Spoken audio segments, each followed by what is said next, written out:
পেরেশানি এবং মানসিক চাপ থেকে মুক্তি পাওয়ার উপায় এবং আমল কি? পেরেশানি এবং মানসিক চাপ থেকে মুক্তি পাওয়ার জন্য সর্বপ্রথম হলো ঈমান এবং তাকওয়াকে মজবুত করা। আমরা আগেই বলেছি, যার ঈমান যত দুর্বল সে তত তাড়াতাড়ি ডিপ্রেসড হয়ে পড়ে, যার ঈমান যত শক্তিশালী ডিপ্রেশন তাকে তত কম স্পর্শ করে। যত সমস্যাই হোক, আল্লাহ তাআলা আমার সমস্যা দেখবেন, আল্লাহ তাআলা আছেন, তার উপর আমার ভরসা থাকবে, আমার এই সমস্যার একটা সমাধান হবেই হবে, আর কিছু না হোক আখিরাত আমার সামনে পড়ে আছে। ঈমানদার ডিপ্রেসড হয়ে ভেঙে পড়বে, এটা তার সাজে না। এই জন্য ঈমান মজবুত করলে ইনশাআল্লাহ পেরেশানি থেকে আমরা মুক্তি পাবো। আর এছাড়া পেরেশানি থেকে মুক্তি লাভের জন্য দুরুদ এবং ইস্তেগফার এবং দোয়া ইউনুস, তিনটা আমল, দুরুদ, ইস্তেগফার, দোয়া ইউনুস, যে কোনো ডিপ্রেশন থেকে মুক্তির জন্য এগুলো মহৌষধের মতো কাজ করে। আপনি খুব বিপদে আছেন, পেরেশানিতে আছেন, আস্তাগফিরুল্লাহ ওয়া আতুবু ইলাইহি, আল্লাহুম্মা আনতা রাব্বি লা ইলাহা ইল্লা আনতা সাইয়্যিদুল ইস্তিগফার, দুরুদ ইব্রাহিম, ছোট দুরুদ সাল্লাল্লাহু আলাইহি সাল্লাম পড়তে থাকেন অনবরত, লা ইলাহা ইল্লা আনতা সুবহানাকা ইন্নী কুনতু মিনাজ জালিমিন, দোয়া ইউনুস পড়তে থাকেন। আল্লাহ সুবহানাহু ওয়া তাআলা বলেছেন ওয়া কাযালিকা নুনজিল মুমিনিন, ইউনুস আলাইহিস সালামকে যেভাবে এই দোয়ার মাধ্যমে আল্লাহ রক্ষা করেছেন, ঠিক একইভাবে ঈমানদারদেরকে আল্লাহ তাআলা রক্ষা করবেন দোয়া ইউনুসের মাধ্যমে ইনশাআল্লাহ। এজন্য এই আমল করবেন। তৃতীয়ত আরেকটা স্পেশাল দোয়া আছে পেরেশানি থেকে মুক্তির জন্য, নবী সাল্লাল্লাহু আলাইহি ওয়াসাল্লাম পড়তেন। দোয়াটা হলো আল্লাহুম্মা ইন্নী আউযু বিকা মিনাল হাম্মি ওয়াল হাযান, আল্লাহুম্মা ইন্নী আউযু বিকা মিনাল হাম্মি ওয়াল হাযান ওয়া আউযু বিকা মিনাল আজজি ওয়াল কাসাল ওয়া আউযু বিকা মিন গালাবাতিদ দাইনি ওয়া কাহরির রিজাল। আল্লাহ আপনার কাছে পেরেশানি থেকে, ডিপ্রেশন থেকে, চিন্তা থেকে, দুশ্চিন্তা থেকে আপনার কাছে পানা চাই, মুক্তি চাই। আল্লাহ তাআলা আপনার অন্তরকে প্রশান্ত করবেন ইনশাআল্লাহ। আর সর্বশেষ আমল হলো ভোর রাতে তাহাজ্জুদের সময় উঠে চোখের পানি ফেলে আল্লাহর কাছে দোয়া করবেন ইনশাআল্লাহ। আল্লাহ তাআলা অসাধ্যকে সাধন করে দিবেন। ঢাকায় বাংলাদেশের প্রথম সারির একটা ব্যবসা প্রতিষ্ঠান, 1, 2, 3 পড়বে এরকম একটা ব্যবসা প্রতিষ্ঠান, একটা কর্পোরেট অফিসে আমার একটা কাজে একবার যেতে হয়েছে। তো সেখানে এক ভদ্রলোকের সাথে দেখা, সে অফিসের বড় কর্মকর্তা। উনি আমাকে দেখে খুব আবেগ আপ্লুত হলেন এবং আমাকে একটা সময় ওনার অফিসে দাওয়াত করলেন, চা খাওয়ার জন্য গেলাম। প্রসঙ্গত উনি বললেন যে ভাই, আমার জীবনে আপনার একটা কথার প্রভাবে আমার পুরো জীবনটাকে পরিবর্তন করছে। আমার একটা আগ্রহ তৈরি হলো, কি এমন কথা যে একটা লোকের জীবনটাকে চেঞ্জ করে দিছে, বলেন ভাই। তখন লোকটা আমাকে বললেন যে ভাই, আমার এমন একটা রোগ হয়েছে যে দেশ তো দেশের বাইরে বিভিন্ন চিকিৎসা আমার নেওয়া হয়েছে, বিভিন্ন হসপিটালে আমি ট্রিটমেন্ট নিয়েছি, কিন্তু আমার কোনো সমাধান হয় নাই, কোনো রোগ ভালো হয়নি। শেষ পর্যন্ত কোম্পানির চাকরি ছেড়ে গ্রামে চলে গেছি, জাস্ট মরার অপেক্ষা। কারণ আমার এ রোগ থেকে মুক্তির কোনো উপায় নাই, কষ্টের কোনো শেষ নাই, যে কোনো মুহূর্তে মৃত্যু আসবে, এটার জন্য অপেক্ষা করছি। তো এর মধ্যে আপনার এক আলোচনা থেকে তাহাজ্জুদের সময় অসাধ্য সাধন হয়, ভোর রাতের দোয়া অসম্ভব সম্ভব হয়, এটা জানার পর ওই দিন থেকে তাহাজ্জুদ পড়া শুরু করলাম। কয়েকদিন পড়ার পর একদিন তাহাজ্জুদে প্রচুর কান্নাকাটি করলাম, তাহাজ্জুদ পড়ে প্রচুর আল্লাহর কাছে চোখের পানি ফেললাম, সিজদা পড়ে থাকলাম। এরপর তাহাজ্জুদের নামাজ পড়ার পর সকাল থেকে আমার শরীর থেকে সেই রোগ যে উধাও হয়েছে, এখন আবার কোম্পানিতে ব্যাক করে আমি চেয়ারে বসে কাজ করছি। আমার রোগ হওয়ার আগে আমি যতটা সুস্থ ছিলাম, আল্লাহর কসম এখন আমি তার চাইতে অনেক গুণ বেশি সুস্থ। এখনো বেঁচে আছেন এই লোকটা, আমার সাথে যোগাযোগ হয়নি, আমি তো প্রায় যোগাযোগ হয় ভাইরা আমার। এজন্য ডিপ্রেশন থেকে বাঁচার জন্য আল্লাহর কাছে চোখের পানি ফেলে দোয়া করে। মানুষের কাছে বললে পেরেশানি আরো বাড়ে, আবার না বললে আপনি হালকাও হবেন না।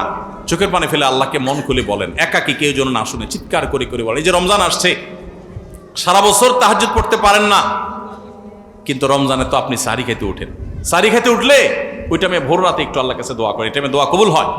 আল্লাহ তাআলা আমাদের সবাইকে তৌফিক দান করুন। বিভিন্ন সময় আমাদের কিছু জিনিসে পা লাগলে আমরা হাত দিয়ে ছুঁয়ে, বুকে ও মাথায় ছুঁয়ে সালাম করি, এটা কতটুকু যুক্তিসঙ্গত, এটা কি ঠিক? কোনো কিছু যদি পা স্পর্শ হয়, কোনো কিছুতে পা লাগে, একজন মানুষের গায়ে পা লাগছে, আমরা তার গাটাকে স্পর্শ করে চুমো খাই বা বুকে হাত রাখি। এটা মূলত করি হলো যে পাও লাগাটাকে আমাদের সমাজে অসম্মানজনক মনে করা হয়। আমার পা লাগাটা যে ভুলে হয়ে গেছে, জাস্ট সেটা বোঝাবার জন্য আমরা এটা করি। সো এরকম যদি হয়, তাহলে সেক্ষেত্রে শুধুমাত্র এই বার্তা দিলাম এর মাধ্যমে যে আমি মূলত ইচ্ছাকৃত আপনার গায়ে আমি লাথি দেই নাই, পা দেই নাই, এটা ভুলে লেগে গেছে, টাচ করে তাকে শুধু এটা আমি বোঝালাম, এটুকু ঠিক আছে, কোনো অসুবিধা নেই। কারণ প্রত্যেক অঞ্চলের মানুষের ভাষা, তাদের আচরণ, তাদের মনের ভাব ব্যক্ত করার পদ্ধতি ভিন্ন ভিন্ন হতে পারে, এবং এভাবে আমরা আমাদের জাস্ট মনের ভাবটাকে ব্যক্ত করছি, এখানে কোনো অন্যায় হচ্ছে না। শুধুমাত্র বলছি সরি বা দুঃখিত বা আমি ইচ্ছাকৃত মানি না, এই কথাটাকে আমরা একটা আচরণ দিয়ে বোঝালাম, কোনো অসুবিধা নেই। তবে কোনো জিনিসে পাওয়া লাগলে সেখানে ওইটা ছোঁয়াছুঁইতে কিছু আসে যায় না, কারণ ওই জিনিসের প্রতি তো আর সম্মান অসম্মান জিনিস তো আর বুঝবে না যে তাকে ছুঁয়ে আমি আবার সরি বলেছি। অতএব জিনিস পাও লেগে গেছে, যদি এই জিনিসটা পাওয়া লাগার মতো জিনিস না হয়, খাদ্য সেখানে পা লেগে গেছে, তাহলে সেক্ষেত্রে আমার সতর্ক হতে হবে পরবর্তী জনের জন্য এটা না হয়। কিন্তু সেখানে ছোঁয়াছুঁই করার কোনো যৌক্তিক কারণ নাই। কিন্তু কোনো মানুষের গায়ে লেগে গেছে, আমরা ছুঁয়ে নিলাম, টাচ করলাম, ধরলাম, বুঝালাম, এটা জায়েজ হতে পারে ইনশাআল্লাহ। তাহলে বাবার বাড়ি নাটোর, সেখানে কসর পড়বো নাকি পুরো নামাজ পড়বো? একজন বোন প্রশ্ন করেছেন, মেয়েরা বাবার বাড়িতে গেলে সফরের নামাজ অর্থাৎ কসর পড়বেন না পুরো নামাজ পড়বেন? এর উত্তর হলো যে মেয়েরা বিয়ের পর স্বামীর সংসারে যখন চলে আসে এটা তাদের স্থায়ী ঠিকানা হয়। বাবার বাড়ি তখন তারা সেখানে গেস্ট এবং মেহমান হিসাবে যান, বিধায় সেখানে তিনি কসর নামাজ পড়বেন। কিন্তু যদি কোনো মেয়ের বাবার বাড়িতে থাকার ব্যবস্থা থাকে, স্বামী সন্তান নিয়ে তিনি সেখানেও মাঝে মধ্যে থাকেন, তাহলে সেক্ষেত্রে সেটা তার একটা হোম, সেকেন্ড হোমের মতো হবে, সেটা তার আরেকটা বাড়ির মতো হবে, সেখানে তিনি পুরো নামাজ পড়বেন। বাট ম্যাক্সিমাম মেয়েদের এই ব্যবস্থা নাই, বাবার বাড়িতে গেলে জাস্ট একটা কক্ষ তাকে দেওয়া হয়, তিনি থাকেন, বেড়ায় আবার চলে আসেন। এরকম যদি হয় তাহলে তিনি বাবার বাড়িতে কসরের নামাজ পড়বেন, যদি সেটা সফরের দূরত্ব হয়। আর যদি কাছাকাছি হয় তাহলে তার কসরের প্রশ্ন নেই। অজু অবস্থা বা নামাজের মাঝে বাচ্চাদের টয়লেট ক্লিন করার প্রয়োজন হলে আবার কি অজু করতে হবে, নাকি আগের অজুতেই নামাজ পড়া যাবে? বাচ্চার বয়স 21 মাস, মেয়ে বাচ্চা। ছেলে বাচ্চা হোক আর মেয়ে বাচ্চা হোক, বড় হোক আর ছোট হোক, বাচ্চাদের পেশাব পায়খানা করেছে, তাদের প্যান্ট, তাদের প্যাম্পাস ইত্যাদি আপনি পরিষ্কার করেছেন, এগুলো পরিষ্কার করার কারণে আপনার অজু নষ্ট হবে না। তবে যদি হাতে ময়লা লাগে, যেই জায়গায় ময়লা লেগেছে ওই জায়গাটা ধুয়ে ফেলবেন, বাস এটুকু যথেষ্ট, আর নতুন কিছু আপনাকে করতে হবে না। আমার 2021 সালে করোনা হয়েছিল, আমি 8-10 দিন আইসিইউতে ছিলাম, আল্লাহ আমাকে বাঁচিয়ে রেখেছেন, পুরোটাই আল্লাহর ইচ্ছা। তারপর থেকে আমার একটার পর একটা অসুখ লেগেই থাকে, আমি একদমই সুস্থ থাকতে পারি না। এখন আমার কিছু মনে থাকে না, বেশি সময় ধরে কোরআন শরীফ ওজিফা বই পড়তে পারি না। আপনি আমার পরিবার ও সন্তানের জন্য খাস দিলে দোয়া করবেন, আমার জন্য দোয়া করবেন। আমাকে এমন একটা আমল লিখে দিবেন যেন আমি মারা গিয়ে আল্লাহর সামনে মুখ দেখাতে পারি। সবশেষে আমার ছোট মেয়ের জন্য দোয়া করবেন। আল্লাহ তাআলা আপনার প্রতি রহম করুক এবং আপনার মেয়ে এবং পরিবারের প্রতি রহম করুক। সেই সাথে আপনার জন্য যে আমলে কথা বলবো সেটা হলো, কোনো গুনাহে লিপ্ত হবেন না। আল্লাহ তাআলা আইসিইউ থেকে আপনাকে ফিরিয়ে এনেছেন। করোনার সময় আমারও করোনা হয়েছে, আমি হসপিটালে ভর্তি ছিলাম, সেখানে কত মানুষ অসহায় হয়ে গেছে আমরা দেখেছি। আমার এক পরিচিত বন্ধু ঢাকা মেডিকেল কলেজের ডাক্তার, তিনি বলেছেন যে এক লোক আমার রোগী হয়ে করোনার সময় এসছে, তার প্রথম করোনা পজিটিভ হওয়ার পরে সে কোনো পাত্তাই দিচ্ছে না এবং কোনো সাইড দিচ্ছে না, বলে যে আমি খুব স্ট্রং মানুষ, খুব ফিট মানুষ, আমি অনেক এক্সারসাইজ করি, আর কিছুই হবে না।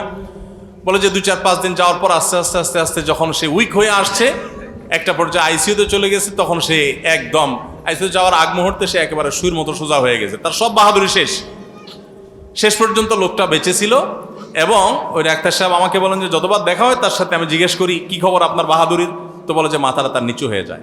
আল্লাহ সুবহানাহু ওয়া তাআলা মানুষকে এক মুহূর্তেরও প্রয়োজন হয় না আল্লাহ তাআলা মানুষকে সোজা করার জন্য, দুর্বল করার জন্য। তো এরকম কঠিন সময় থেকে আল্লাহ ফিরিয়ে এনেছেন, সেজন্য আল্লাহ শুকরিয়া আদায় করবেন, আর সকল গুনাহ থেকে, হারাম থেকে বেঁচে থাকবেন। আগের গুনাহগুলোর জন্য তওবা ইস্তেগফার করতে থাকবেন, বেশি বেশি চোখের পানি ফেলতে থাকবেন। এটাই ইনশাআল্লাহ সবচেয়ে গুরুত্বপূর্ণ আমল। আমার আব্বু 18 সাল থেকে হজে যাব করে যায় না, বলে ছেলেদের পড়ালেখা এত খরচ, তাদের মানুষ করে নেই, ইনশাআল্লাহ যাব। তার সত্যি খরচ অনেক, অথচ কিছু সম্পদ বিক্রি করলেই যেতে পারে। আমাদের অর্থনৈতিক অবস্থা আলহামদুলিল্লাহ ভালো, তাকে নসিহতপূর্বক কিছু বলুন।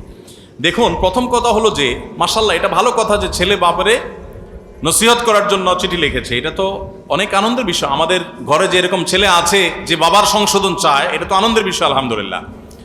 দেখুন, যদি সম্পদ বিক্রি করে হজে যাওয়ার প্রশ্ন আসে, তাহলে আমরা বলবো মানুষ যে সম্পদের উপরে নির্ভরশীল, ধরেন একটা বাড়ির ভাড়া পেয়ে আপনার সংসার চলে, দোকানে ভাড়া পেয়ে আপনার সংসার চলে, জমির চাষাবাদ দিয়ে আপনার সংসার চলে, তো ওইটা বিক্রি করে শরীয়ত আপনাকে হজ করতে বলে না। কিন্তু যেটার উপর আপনি নির্ভরশীল না, যেটা আপনার অতিরিক্ত প্রয়োজনে, সেটা বিক্রি করেও আপনাকে হজ করতে হবে। আর ছেলে মেয়ের খরচের জন্য, অন্যান্য খরচের জন্য আপনি লক্ষ টাকা খরচ করতে পারেন মাসে, কিন্তু হজের জন্য আপনি টাকা জমাতে পারেন না, এটা অবশ্যই দুর্ভাগ্যের ব্যাপার। আমাদের কাছে দুনিয়া প্রাধান্য পেয়ে যাওয়ার কারণে এই দুরবস্থা হয়। যারা আখেরাতের প্রতি ঈমান আনে তাদের কাছে আখেরাতটাই অনেক বড় থাকে, পাশাপাশি তারা দুনিয়াকে চালিয়ে যায়।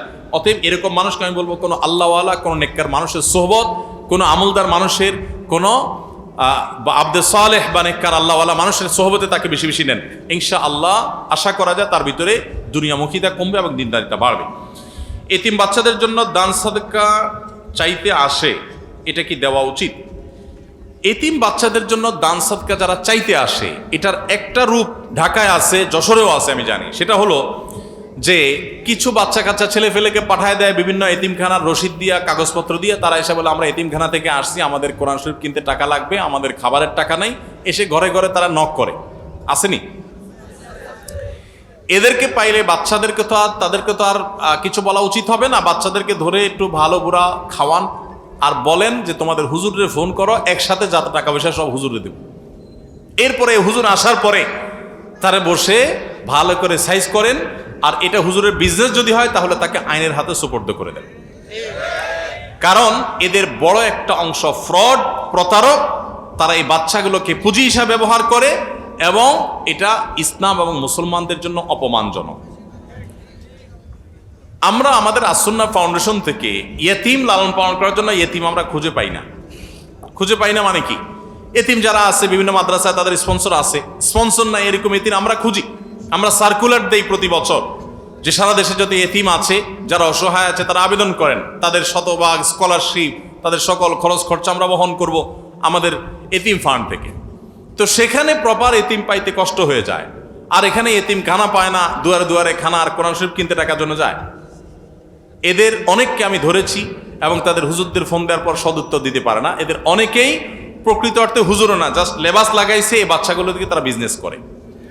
অতএব অনেকে আমরা মনে করি না, সরলতার কারণে বিশ্বাস করি না। বিশ্বাস করার কোনো কারণ নাই। বিশেষ করে আপনি অবিশ্বাসও করার দরকার না, আপনি খোঁজ খবর নেন, আপনি চেক করেন সন্দেহ হলে।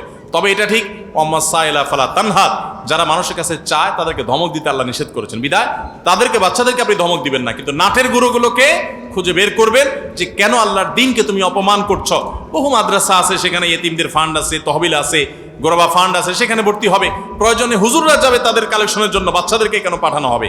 এই বিষয়ে আমাদের প্রত্যেকেরই সতর্ক হওয়া দরকার এবং দায়িত্বশীল ভূমিকা রাখা দরকার। যাদের জাকাত দেওয়া ফরজ, তারা জাকাত দেয় না, তাদের নিয়ে কিছু আলোচনা করেন। জাকাত যারা দেন না, সম্পদ সঞ্চয় করে রাখেন। আল্লাহ কোরআনে বলেছেন, ইয়াউমা ইউহমা আলাইহা ফি নারি জাহান্নাম ফাতাকুয়া বিহা জিবাহুহুম ওয়া জুনুবুহুম হাযা মা কানাসতুম লিআনফুসিকুম ফাযুকু মা কুনতুম তাকনিজুন। আল্লাহ বলেছেন, কিয়ামতের ময়দানে যেই সম্পদ আপনি জাকাত না দিয়ে সঞ্চয় করেছেন, এগুলোকে জাহান্নামের আগুনে, এই সম্পদগুলোকে পাত বানিয়ে উত্তপ্ত করে এই জাকাত আদায় করে না যে সেই ব্যক্তির কপালে, ললাটে, পিঠে, পার্শ্বদেশে ছেক দেয়া হবে, আর বলা হবে যেই সম্পদ গুনে গুনে সঞ্চয় করেছো, জাকাত দাও নাই, আজকে সেই সম্পদের স্বাদ ভোগ করো। আল্লাহ তাআলা আমাদেরকে হেফাজত করুন। জাকাতকে নবী সাল্লাল্লাহু আলাইহি সাল্লাম বলেছেন, কিয়ামতের আগে একটা সময় আসবে যে জাকাতকে মানুষ জরিমানা মনে করবে, এটাকে অর্থদণ্ড মনে করবে, লস মনে করবে, যে এটা দিয়ে দিলাম আমার তো কোনো ব্যাক আসবে না। এটা কিয়ামতের আলামত যে মানুষ এটাকে জরিমানা মনে করে। মনে রাখবেন, জাকাত কখনো লসের প্রজেক্ট না। আপনি যেটা জাকাত দিয়েছেন আপনার আখিরাতের অ্যাকাউন্টে জমা হয়ে গেছে, এটা আপনার কেউ নিতে পারবে না, বিনিময় আল্লাহর কাছে পাবেন। সো এটা আপনার জন্য লসের কোনো জিনিস না, এটাকে জরিমানা মনে করা অনুচিত। তো যদি আমরা বুঝতাম তাহলে জাকাত আমরা কেউ দেওয়া থেকে বিরত থাকতাম না। জাকাত ইসলামের ফরজ বিধান শুধু না, ইসলামের নামাজের পরে যেই রোকনের গুরুত্ব সেটা হলো জাকাত। আমরা আমাদের দেশে সাধারণত বলি নামাজ রোজা, সাধারণত আমরা বলি নামাজ রোজা, আসলে হওয়ার কথা নামাজ জাকাত। নামাজ জাকাত না নামাজ রোজা? নামাজের পরে রোজা আসে না জাকাত আসে? আল্লাহ গোটা কোরআন জুড়ে বলেছেন আকিমুস সালাহ ওয়া আতুজ যাকাত। নামাজ কায়েম করার পরে আল্লাহ জাকাতের কথা বলেছেন, কিন্তু আমরা বলতে বলি কি নামাজ রোজা। রোজা তো 3 নম্বরে, 2 নম্বরে তো জাকাত। তো জাকাতের ব্যাপারে আমরা অনেকে উদাসীন। আমরা নামাজ পড়ি অনেকে, কিন্তু জাকাত দিতে চাই না, কারণ নামাজ পড়তে পয়সা লাগে না, রোজা রাখতে পয়সা লাগে না। বন্ধু কয়েক প্রকার। কিছু দোস্ত পাবেন যে আপনার জন্য ও মুখ দিয়ে ফেনা তুলে ফেলবে, পারলে গায়ে গতরে খাইটা দিবে, টাকা পয়সার কথা বললে সে বলবে দোস্ত আমি তো সরি। আবার কিছু আছে এর উল্টো, যে তার অনেক টাকা পয়সা আছে, সে বলবে দেখো ভাই আমি সময় দিতে পারবো না, টাকা লাগলে কিছু নিয়ে যাও। আছে না নাই? আবার কিছু আছে যে মুখে শুধু ফেনা তুলবে, টাকাও দিবে না, সময়ও দিবে না। আরেক প্রকার আছে না নাই? আরেক প্রকার বন্ধু আছে, টাকা লাগলে টাকা দিবে, আবার গায়ে খাটা লাগলে গায়েও খেটে দিবে। তাহলে 4 প্রকার হলো। মানুষও এরকম, মুখ দিয়া বলবে আমি ইমানদার, নামাজেরও খবর নাই, জাকাতেরও খবর নাই। মুখ দিয়া বলবে ইমানদার, নামাজ রোজা পড়বে, জাকাত ঠিক মতো দিবে না। আবার কিছু লোক আছে ইমানদার হয়ে সে নামাজও পড়ে আবার জাকাতও। এরা হলো আল্লাহ তাআলার প্রকৃত বান্দা, আসল মুসলমান। সে জান মাল সবকিছু কোরবান করে। আল্লাহ তাআলা আমাদেরকে তৌফিক দান করুন।